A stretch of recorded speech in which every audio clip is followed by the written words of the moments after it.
Bismillahirrahmanirrahim. Assalamualaikum warahmatullahi wabarakatuh. Halo teman-teman semua, jumpa lagi dengan coding.com. Pada kesempatan kali ini saya akan menampilkan sedikit review tentang pengembangan aplikasi sebelumnya yang sudah kita buat menggunakan Filament versi 4 dan juga Laravel 12. Pada studi kasus sebelumnya, kita telah berhasil membuat aplikasi tiket dan juga inventory. Tiket di sini dalam konteks jika ada permohonan perbaikan kerusakan dalam satu unit diajukan melalui aplikasi ini. Jadi untuk pendataan segala aduan, keluhan dari user bisa langsung di manajemen di dalam aplikasi. Kemudian inventory di sini dalam konteks untuk data aset manajemen. Jadi semua aset di dalam perusahaan atau instansi bisa lebih terdata secara digital.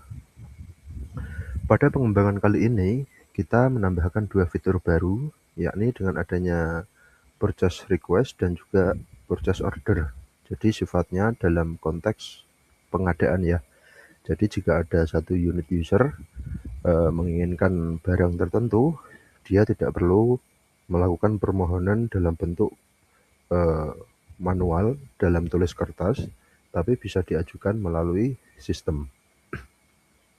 Baik, untuk yang pertama kita masuk pada pengembangan dashboard. Di sini kita perbarui ya di sisi user. Jika sebelumnya hanya menampilkan statistik dari total tiket, maka pada pengembangan kali ini menampilkan statistik beberapa data PR atau PO dari user yang sedang login. Jadi total 5 ini tergantung user yang sedang login. Bukan semua data, tapi user yang sedang login. Baik.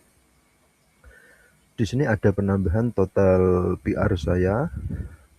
Ini 5, bisa kita lihat di sini. Kemudian yang masih pending berapa?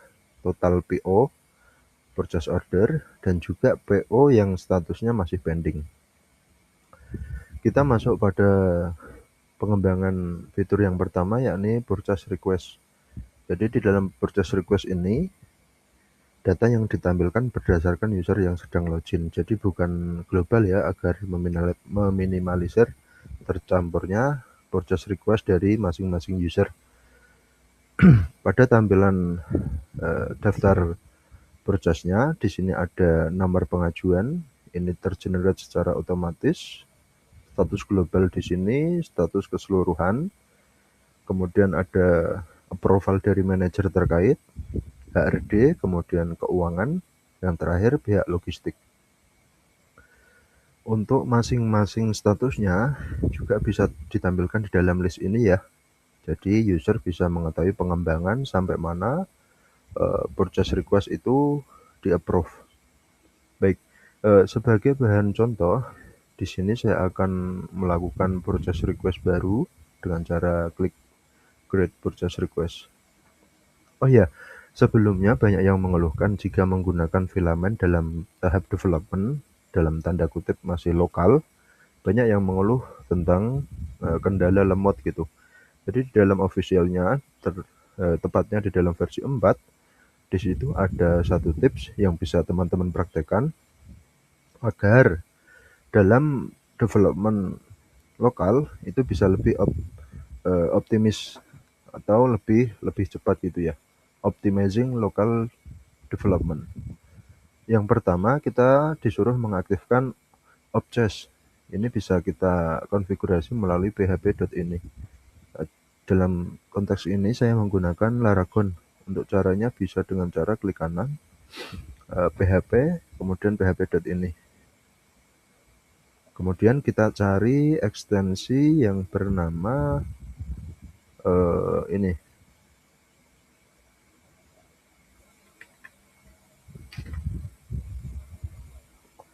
Jika sebelumnya ada tanda semicolon seperti ini ya, maka dia statusnya tidak aktif. Maka kita hapus saja seperti ini.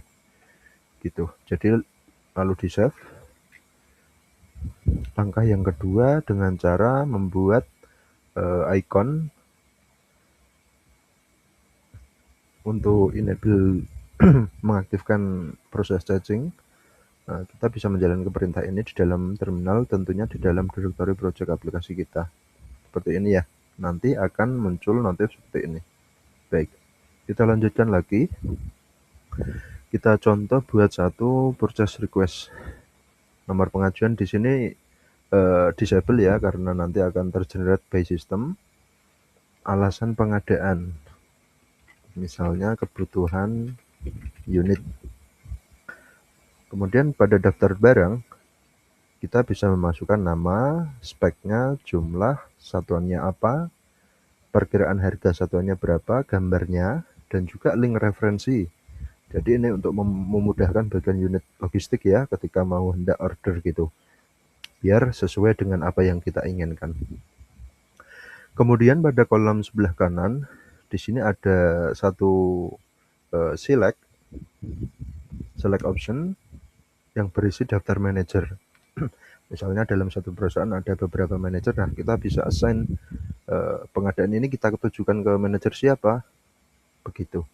Misal kita pilih manajer 1, nama barangnya contoh komputer, spesifikasinya core i7 misalnya, jumlah 2, satuannya unit, perkiraan harga satuan misalkan kita kasih 5 juta.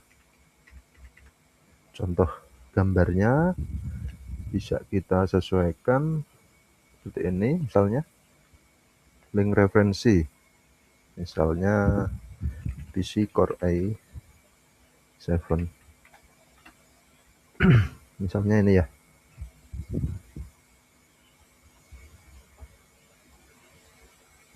Bisa kita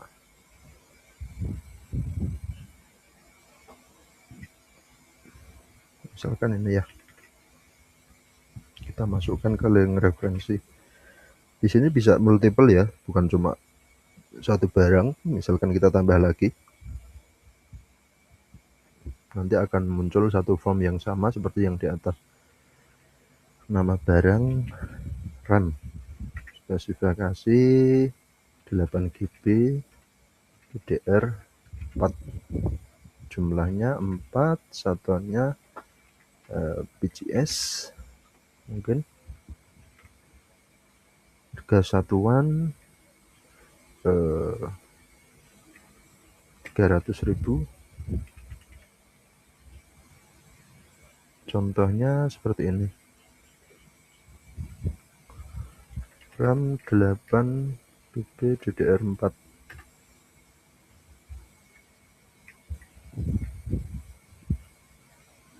Contohnya ya.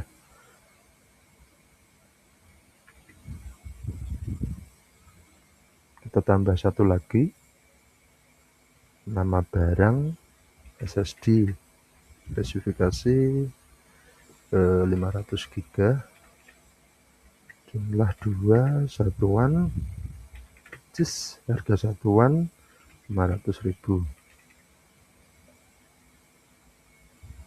Contoh gambarnya, kemudian link referensinya.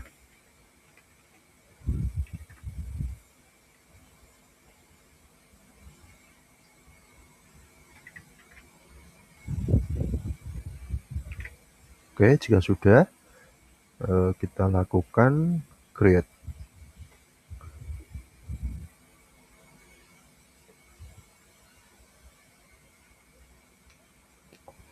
Baik, maka di sini di dalam halaman view page only akan terlihat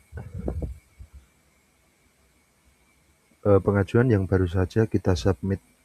Jadi ada informasi pengajuan, nomornya, status globalnya masih diajukan karena di sini pending ya. Alasannya apa? Pihak terkait diajukan oleh user, manajer penanggung jawabnya tadi manajer 1. Timeline-nya di sini sudah dijelaskan. Daftar barangnya apa saja? Di sini ya ada tadi PC Core i7, berikut dengan linknya. Misal kita klik, nah ini memudahkan bagian logistik untuk mencari barang yang sesuai yang kita inginkan begitu. Contohnya juga bisa lihat, ini contohnya. Kemudian langkah berikutnya, maka data ini akan muncul sesuai di halaman manajer terkait. Jadi misalnya ada 3 manajer, ini di-assign ke manajer 1, maka yang tampil hanya di dashboard manajer 1. Tidak muncul di dalam dashboard manajer selain manajer 1. Misal kita buka lewat tab penyamaran. Untuk panelnya di sini menggunakan panel yang teknisi ya, karena ini pengembangan sebelumnya. Manajer,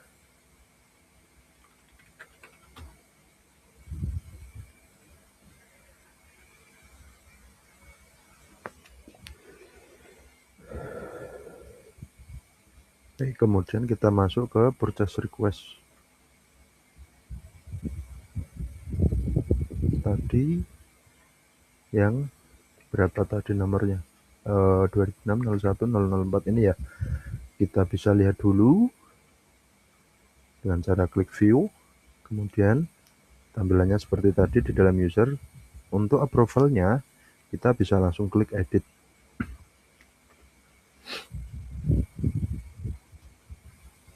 Nah, di dalam menu edit ini kita bisa memperbarui statusnya mulai dari pending, approve, atau ditolak, reject. Di sini yang aktif hanya status manager ya, karena dia login sebagai manager. Begitu juga jika dia sebagai RD atau keuangan, maka yang enable sesuai dengan user yang sedang login. Begitu pula dengan manager note atau catatan dari manager. Misal jika suatu saat ada request yang ditolak, maka bisa diketikkan alasannya apa. Jadi user bisa jelas gitu, kenapa kok pengadaan saya ditolak gitu. Misalkan melebihi budget gitu. Baik, kemudian misal kita approve, lalu untuk tanggalnya ini di approve kapan? Misalkan hari ini, bisa juga kemarin. Kita coba hari ini, tinggal klik, misalkan kita tambah ke setuju. Baik, kita cek, save. Oke, tersimpan. Jika kita lihat di halaman view, maka statusnya menjadi approve. Nah, di sini harus melewati beberapa tahap dahulu. Jadi, jika statusnya masih approve dari manajer, maka tidak akan tampil di keuangan. Karena pihak RD belum approve gitu. Jadi lebih enak, tidak semua purchasing itu langsung masuk ke keuangan. Jadi harus melewati beberapa tahapan dahulu. Misal kita cek melalui akun keuangan ya, karena ini statusnya HR masih pending. Maka di sana nggak ada. Kita coba pakai akun manajer keuangan.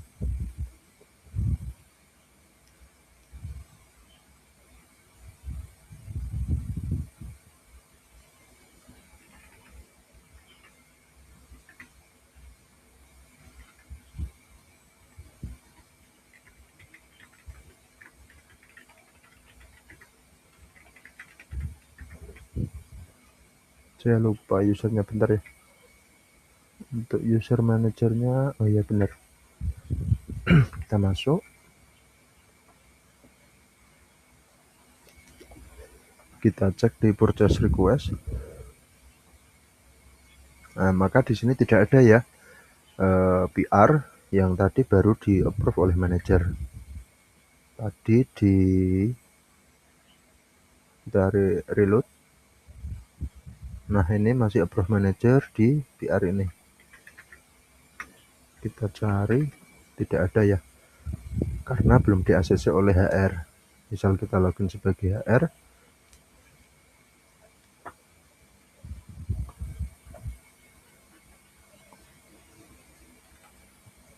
Di example.com.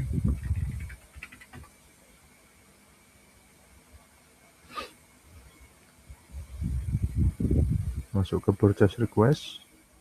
Jadi lumayan agak cepat ya setelah kita konfigurasi menggunakan apa tadi optimizing.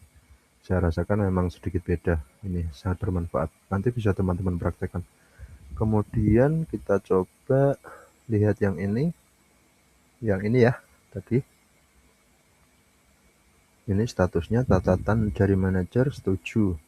Misal kita approve dari HR. Nah ini maka tidak aktif karena yang login sebagai HR. Select yang aktif hanya dari HR. Baik, lanjutkan. Misalkan disetujui pada hari ini. Save. Oke, tersimpan. Jika kita reload di dalam sini, maka statusnya menjadi approve. Baik. Kemudian langkah berikutnya, maka dia otomatis akan muncul di dalam dashboard dari keuangan. Misalkan kita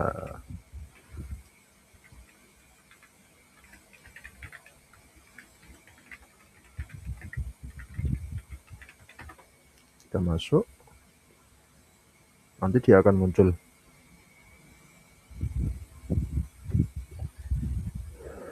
Nah, di sini sudah muncul ya, karena sudah melewati satu tahap sebelumnya, yakni approval dari HR. Untuk langkah-langkahnya sama seperti sebelumnya. Di sini keuangan bisa menentukan status pengajuan pengadaan, baik setuju, ditolak, beserta catatannya. Kita coba yang approve dulu. Baik, setuju misalkan. Kita approve pada hari ini juga. Save. Baik. Nah, langkah terakhir muncul di halaman dari logistik atau bagian yang pembelanjaan. Kita masuk ke logistik, akunnya.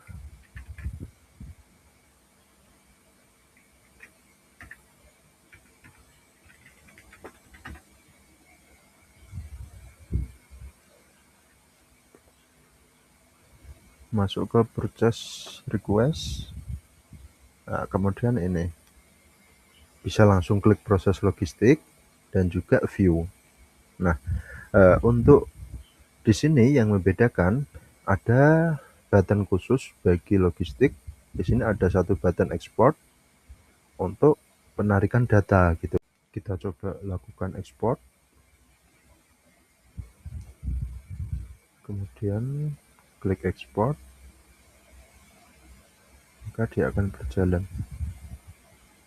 Baik, kita coba undo.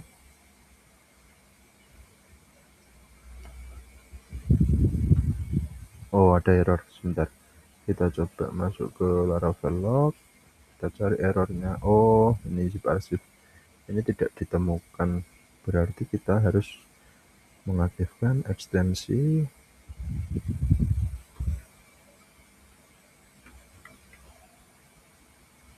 Nah, ini masih terkomen ya, semikolonnya masih aktif. Kita save. Kita coba ulang, matikan dulu. Kita jalankan ulang. Kita coba ekspor lagi.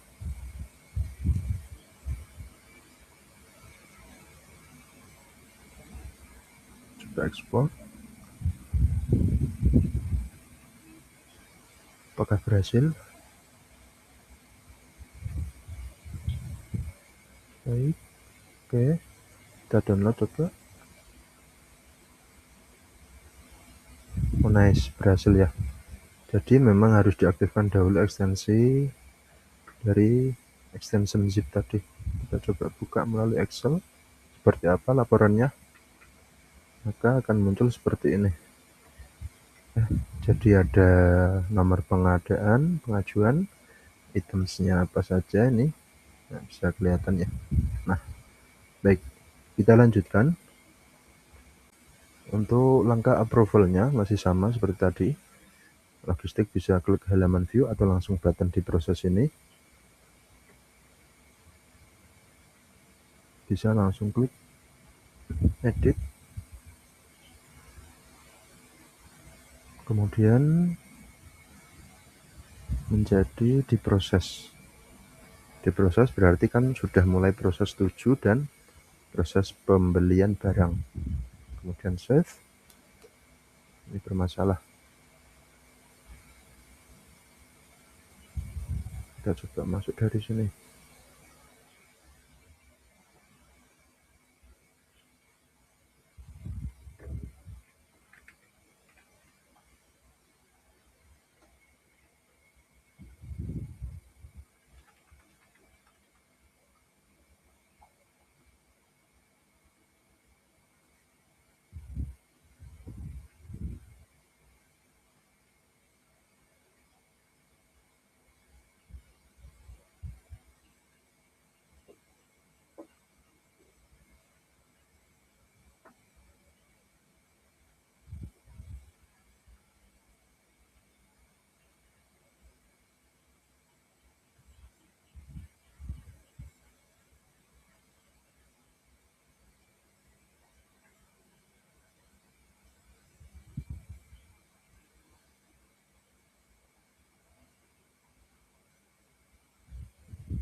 Baik, bisa ya.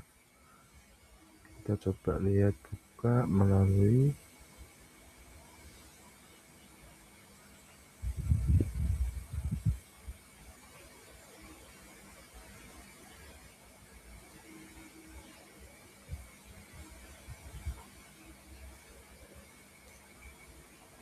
PC saya sedikit lemot, maaf ya teman-teman. Ini kalau CSV ya formatnya kurang bagus, harusnya jika Excel bagus ini, tapi sedang bermasalah ini. The outgoing government. Baik, untuk error ini saya akan benahi dahulu. Kemudian bisa kita approve melalui sini. Ya, statusnya approve ya. Jadi bisa lebih lebih menghemat kertas dan juga lebih terdata. Kemudian menu yang selanjutnya ada menu purchase order. Kita simulasikan menggunakan user. Kita masuk ke dalam dashboard user. Di sini kita multi panel, tapi untuk defaultnya kita alihkan menuju role user ya. Jadi secara default hanya user dengan permission yang bisa mengakses. Kita coba masuk user.